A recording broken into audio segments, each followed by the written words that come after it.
আন্দোলন সংগ্রাম করেছে এই খুনি হাসিনার গুন্ডা ডক্টর হাসান মাহমুদের নেতৃত্বে রাঙ্গুনিয়াতে যুবদল, যুবলীগ, ছাত্রলীগ, স্বেচ্ছাসেবী লীগের গুন্ডারা আমাদের সমস্ত নেতা, আমাদের কর্মী বাহিনীদেরকে ওয়ার্ড থেকে শুরু করে ইউনিয়ন থেকে শুরু করে এমন কোন পাই নাই কারো বিরুদ্ধে মামলা হয় নাই। কোথা থেকে মামলা এসেছে সেটা আপনারা জানেন। একটু আগে আমার এক ভাই, বড় ভাই বলেছেন সোহেন্দর ভাই ওনাকে আসামি দিয়েছেন, ওনার ছেলেকে আসামি দিয়েছেন। কারা দিয়েছেন? এরা কারো, এরা কোথায় আছে? এরা কারো রাঙ্গুনিয়ার বাড়িতে আছে। কিভাবে থাকে তারা? তাদের কি যেটা করতে হবে? এদেরকে কারা প্রশ্রয় দিচ্ছে? এবং সমগ্র রাঙ্গুনিয়ায় যৌলিক ছাত্রলীগের সন্ত্রাসীরা তারা আমাদের বিএনপির কিছু রাজনীতি তারা সন্ত্রাসীদের আড়াল হয়ে রাঙ্গুনিয়ার মাঠে আছি। আমি ঘোষণা দিতে চাই, আমাদেরকে 17 বছর মিথ্যা মামলা দিয়েছ, আজকে আমার বিরুদ্ধে 20টা মামলা, আমার কর্মীর বিরুদ্ধে 20টা মামলা, ওয়ার্ডের কর্মীর বিরুদ্ধে 30টা মামলা। কোথা থেকে এসেছে? আরে ভাই, আমাদের এমন কিছু ব্যক্তি আছে যারা কেন্দ্রীয় নেতা, মামলা নেই একটা, যারা জেলার নেতা, মামলা নেই দুটা, অথচ ওয়ার্ডের লোকের 20টা মামলা কেন আসলো? 20টা মামলা আপনি জেলার নেতা, আপনার 30টা মামলা হলে ওয়ার্ডের নেতার মামলা হবে 2টা। তাই আমি বলবো ওই সমস্ত চালানদের চিহ্নিত করতে হবে এবং তাদেরকে রাঙ্গুনিয়ার মাটিতে তাদের বিচার আমরাই করবো, আমরা চাচ্ছি না। তাই আমি বলবো বন্ধুরা আমার, আমরা সবাই পাই, আমাদের মধ্যে ভুল ভ্রান্তি থাকতে পারে, আমি মানুষ, আমারও ভুল থাকতে পারে, আমি ভুল করতে পারি। আমি যদি ভুল করি আমরা আলোচনার মধ্য দিয়ে শেষ করবো। এবং কয়েকদিন আগে একটি প্রোগ্রামে কোন একজন ব্যক্তি বক্তব্য দিয়েছেন সালাউদ্দিন কাদের চৌধুরীর নাম নিয়ে। আরে তোর চিন্তা কোথায় ছিল?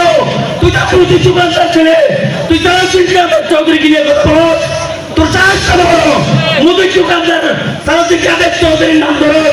আরে দাদা, তোকে রাঙ্গুনিয়া উপজেলা বিএনপি সভাপতি করেছিল, আমি প্রমাণ।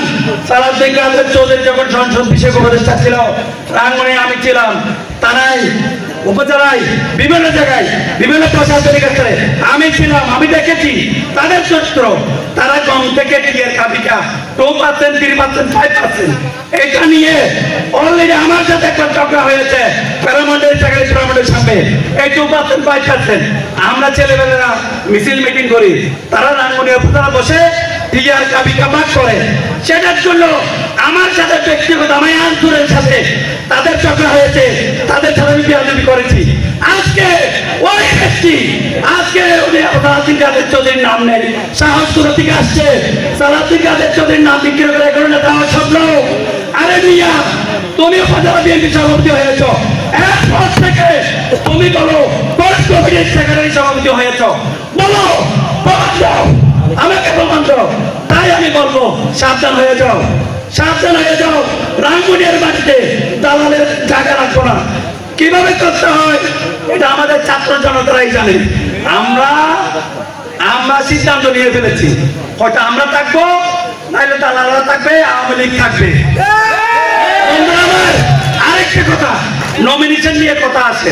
আরে ভাই, নমিনেশন কাছে সব কথা আছে তো।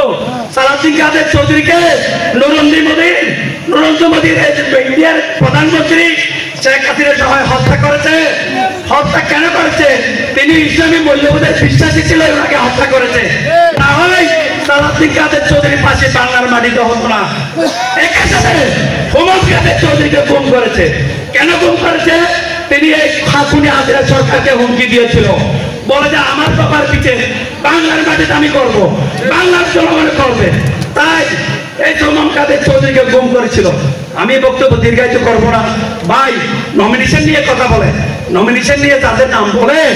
আমি তো জানি ভাই, আমরা 17 বছর এই আরবি নৌমায়ন ও একাধিকবার জেলে গিয়েছে, আমি কোর্টে ব্যক্তিগতভাবে ছিলাম, সে এজাহার আমি দেখেছি। একটি করছি আমাকে বলে চারদিন হুমায়ুন মামলা খেয়েছে নাকি অন্য কারণে। আমি একটা হাত থেকে যুবলীগের নেতারা ছিল, আওয়ামী লীগের নেতারা 3 ছিল, আমার কথা আমাকে আর কি হুমায়ুন অন্য মামলায় আসামি হয়েছে। আরে তোরা চালাক করো, কেন চালাকি করো? তাই আমি বলবো হাসান মাহমুদের প্ল্যাটফর্মে ড্রয়িং রুমের মানুষরা এখন নাকি নমিনেশনের স্বপ্ন দেখে। আরে ভাই ওই স্বপ্ন পূরণ হবে না। সালাউদ্দিন কাদের চৌধুরী ছেলে বিএনপি নির্বাহী কমিটির সদস্য, তিনি রাঙ্গুনিয়া না, উনি বিএনপি নির্বাহী কমিটির সদস্য। ওনাকে যদি জায়গা হয় রাঙ্গুনিয়াতে প্রথম ওনার জায়গা হবে, সাংগঠনিক হবে। আর যদি কেউ নির্বাহী কমিটির সদস্য থাকে আমি মেনে নিব, আমি মেনে নিব। ওনার নাম নিয়ে ওনার ছবি নিয়ে এত জ্বালা ভাই, দালালি করো করো, এভাবে ওপেন দালালি করো।